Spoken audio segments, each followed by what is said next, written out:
Hello, and welcome to Muse to Sleep, where your worries fade, your thoughts drift, and your mind unwinds through calming curiosities of the past. Tonight, we're going to travel back, far back, to the time of ancient Rome, but not as an emperor or a warrior. No, tonight, you'll live just one day as a regular Roman. No danger. No plot to follow, nothing to stay awake for. Just close your eyes and let the world around you slowly dissolve into the quiet streets of history. You wake up to the sound of wooden wheels clattering down stone streets and the chatter of morning merchants. Your mattress is a sack of straw, slightly damp, stuffed unevenly with reeds. No sheets, no pillow, just the weight of a scratchy blanket, and the early Roman sun creeping through a sliver in the wall. There's no glass in your window, only a wooden shutter cracked open, letting in the dusty breeze of the city. You rub your eyes and stretch, but your back reminds you the floor is only a few inches away from your bed. There's no bathroom.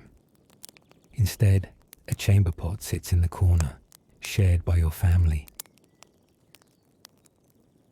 The air is thick with smoke from breakfast fires outside and the remains of last night's charcoal lamp. You splash your face with water from a ceramic bowl. It's cold and murky, and someone else used it already. Still, you're awake. The city waits. In ancient Rome, hygiene is, well, let's say it's a work in progress. Bathing isn't something you do at home. You'll need to visit the public baths, called thermae, but they're not free, and they're not private. You bring your own sponge on a stick. Everyone does. And you'll rinse it off in a communal bucket between uses. No soap, just olive oil. You rub it on, then scrape it off with a curved metal tool called a strigil. It's surprisingly refreshing, if you ignore the part where dozens of people did it before you in the same space. But hey, at least you smell like olives now. Your breakfast is humble. Bread, dipped in watered-down wine. If you're lucky, you might have honey or a date. Figs if it's the right season. No coffee? No tea. Just fermented grape water and a hard crust of wheat. Utensils? Optional. Napkins? Unnecessary. You wipe your hands on a piece of fabric or your tunic. By the way, tomatoes and potatoes don't exist here yet. Those are New World foods. In fact, many Romans believed tomatoes were poisonous. So breakfast is brief and very dry. Before stepping into the street, you feel a sudden rustling under your feet. You lift your tunic and step aside. It's a rat. Not a surprise. In fact, not even worth mentioning. Rats are part of the scenery, as common as bricks and bread. They skitter along windowsills, scratch behind pantry jars, and occasionally fall from the rafters in the night. Your neighbors don't panic. They don't scream. They simply chase them off with a broom and carry on. If you're lucky, they don't find your dry meat stash. If you're unlucky, they find your bed. Mice, roaches, fleas, lice. These are your daily companions. Romans didn't think of them as a threat, just a mild inconvenience. To them, pests were a problem of the gods. To you, it's another reason you might not last the day. Before you head out for the day, nature calls. In ancient Rome, most people don't have private toilets. Instead, you make your way to the latrina, the public toilet, shared by many, cleaned by no one. It's a long, narrow stone bench with keyhole-shaped holes carved evenly across the top. No walls, no privacy. Just a line of other Romans doing the exact same thing. You take a seat. There's no toilet paper, no wipes, no soap. Just a shared stick, topped with a sea sponge, soaking in a bucket of vinegar water. You use it, like everyone else, gently, briefly, and then you rinse it and leave it for the next person. The air is thick with the scent of waste, sweat, and yesterday's heat. Beneath the bench runs a shallow channel of water, carrying everything away.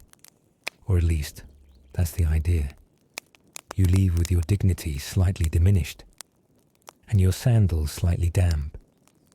The long Roman day calls for another task, laundry. In ancient Rome, this isn't a quick toss in a machine. It's a journey all its own. You gather your tunic, stained from yesterday's dust and oil, and head to the laundry spot, maybe a stream or a public washing basin. But don't expect soap. Instead, you use a paste made from ashes and urine, collected from the streets or chamber pots. The ammonia in it cleans, though the smell might make you wince. You scrub with a rough stone, your hands growing red in the cold water. If you're lucky, a fuller, a laundry worker, might take over, stomping the clothes in a vat with their bare feet, singing a slow tune to pass the time.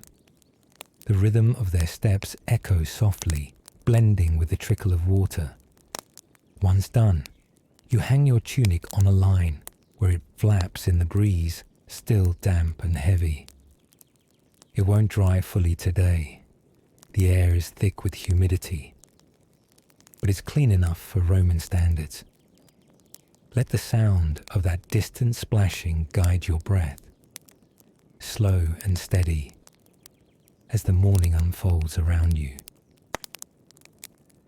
You step outside into the bustling chaos of Rome. Stone streets stretch in every direction. Vendors shout the day's deals: olives, sandals, fish, trinkets. You step carefully because the roads double as public sewers. There are no sidewalks, just foot traffic, animals, carts, and the ever-present risk of stepping in something Roman. You're likely barefoot.